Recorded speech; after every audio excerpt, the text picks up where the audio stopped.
2 de l'ordre du jour. Je donne la parole à Madame Kayoko Goto. Madame la Présidente, l'hiver approche et les civils ukrainiens se préparent à préparer un nouvel hiver sans perspective de cessez-le-feu et de paix. En dépit d'un optimisme prudent concernant la reprise des efforts diplomatiques, 2025 a été l'une des années les plus meurtrières pour la population ukrainienne. Les pertes civiles entre janvier et novembre étaient 24% plus élevées par rapport à la même période en 2024. Ces chiffres continuent à augmenter, alors que la Fédération de Russie intensifie ses frappes aériennes sur l'ensemble de l'Ukraine. Dans la nuit du 5 au 6 décembre, des dizaines de civils ont été blessés. Des centaines de milliers se sont retrouvés sans électricité, sans accès aux services les plus essentiels, suite à des frappes de missiles et de drones de grande ampleur de la Russie qui visent les infrastructures énergétiques et de transport dans 10 régions d'Ukraine. La nuit précédente, un garçon de 12 ans était tué dans une attaque de drone dans un village de la région de Dnipropetrovsk. Une semaine plus tôt, le 29 novembre, une attaque de drones et de missiles russes massive aurait tué 6 personnes et blessé des dizaines de milliers à Kiev, à Dnipropetrovsk et dans les régions de Kherson.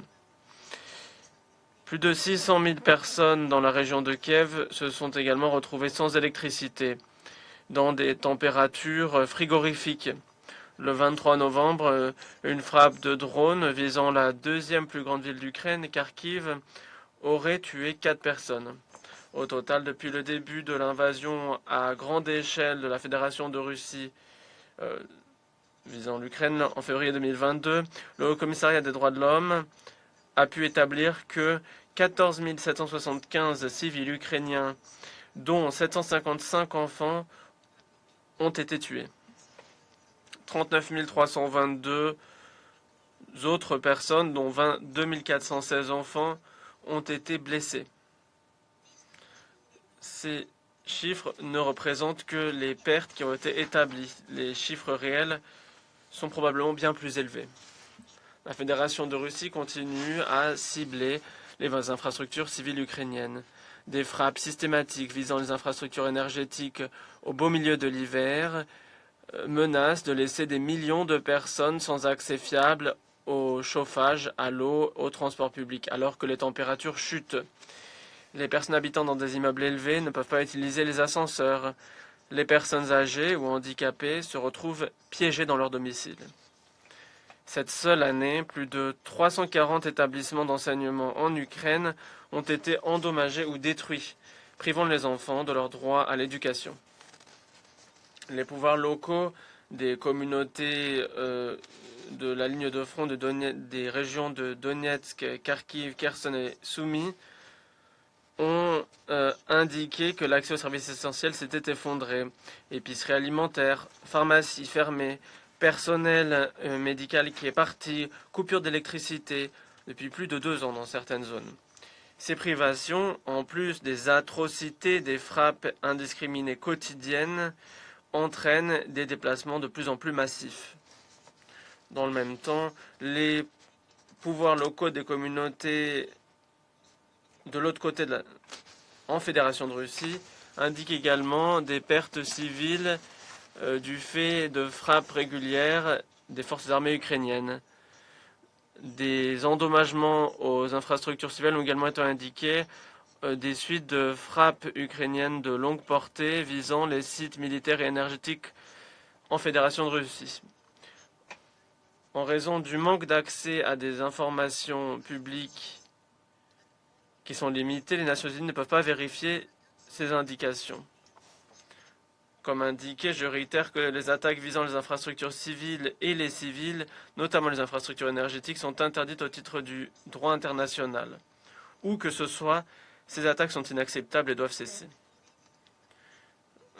Mon collègue du Bureau des affaires de coordination humanitaire vous fournira davantage d'informations sur la situation humanitaire en Ukraine et la réponse de l'ONU pour l'hiver. Madame la Présidente, l'ONU a mis en garde contre toute action qui pourrait entraîner une escalade de cette guerre dévastatrice qui a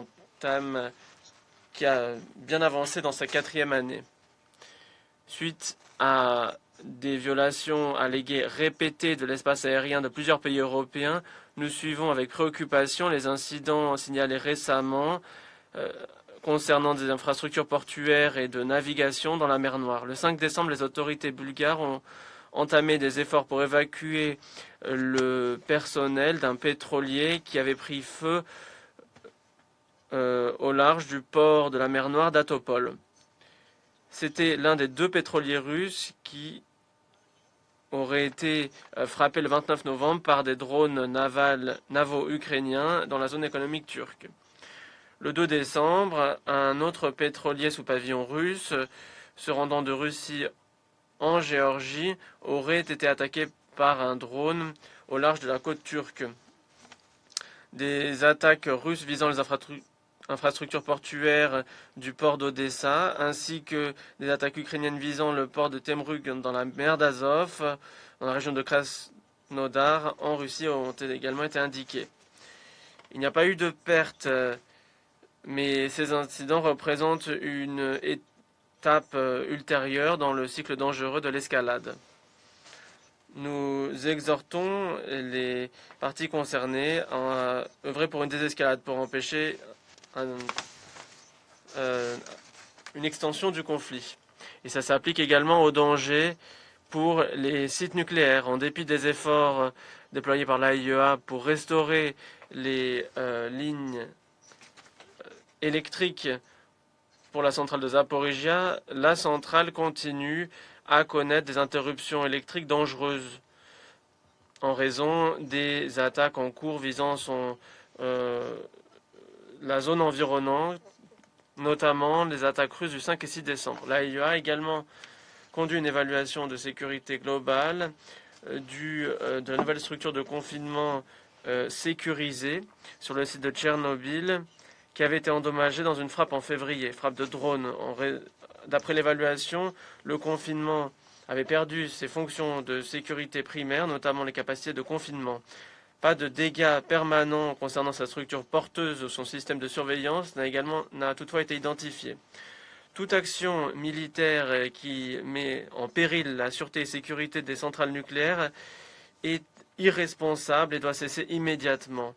C'est inacceptable. Madame la Présidente, nous sommes préoccupés par les violations systématiques des droits humains et du DIH dans les zones de l'Ukraine occupées par la Fédération de Russie, telles qu'indiquées par le Haut Commissariat aux droits de l'homme. Ces violations compromettent les principes du DIH qui entend préserver la dignité humaine et la protection des civils. Nous rappelons les obligations internationales concernant le traitement des prisonniers de guerre, notamment concernant l'accès à l'information afférent à leur lieu de détention. Nous sommes encouragés par les échanges précédents de prisonniers de guerre entre l'Ukraine et la Fédération de Russie et appelons à ce que cela se poursuive. Et nous appelons à un retour à plus grande échelle des enfants ukrainiens et des détenus civils ukrainiens sans délai. Madame la Présidente, depuis le début de la guerre à grande échelle il y a près de 4 ans, le peuple d'Ukraine a fait preuve d'une résilience remarquable face aux conséquences épouvantables de la guerre, mais a fait preuve d'une détermination à construire un avenir pacifique, démocratique et prospère. Nous l'avons vu dans l'action de la société civile ukrainienne, notamment les organisations qui sont pilotées par les femmes et par les jeunes. Le peuple d'Ukraine veut la paix, une paix juste et durable. Répondre à leurs aspirations et assurer la stabilité de long terme de la région doit demeurer notre priorité collective. C'est pourquoi nous demeurons optimistes quant au fait que les efforts diplomatiques actuels pilotés par les États-Unis puissent mettre fin à cette guerre, et ce de manière négociée. Le secrétaire général a appelé maintes fois à un cessez-le-feu intégral, immédiat et sans condition. Une désescalade immédiate dans les combats, un arrêt des attaques visant les infrastructures civiles critiques épargnerait les civils, mais permettrait aussi d'impulser davantage les efforts diplomatiques. Nous exhortons les parties prenantes à participer au processus diplomatique et à l'appuyer dans une quête d'une paix juste, durable et globale. Et pour cela, tout règlement doit garantir la souveraineté de l'Ukraine, son indépendance, son intégrité territoriale, dans le respect de ses frontières reconnues internationalement et de la charte de l'ONU, du droit international et des résolutions pertinentes de l'ONU. L'ONU demeure prête à appuyer tout effort authentique visant cette fin. Je vous remercie. Je remercie Madame Gotto de son intervention. Je donne la parole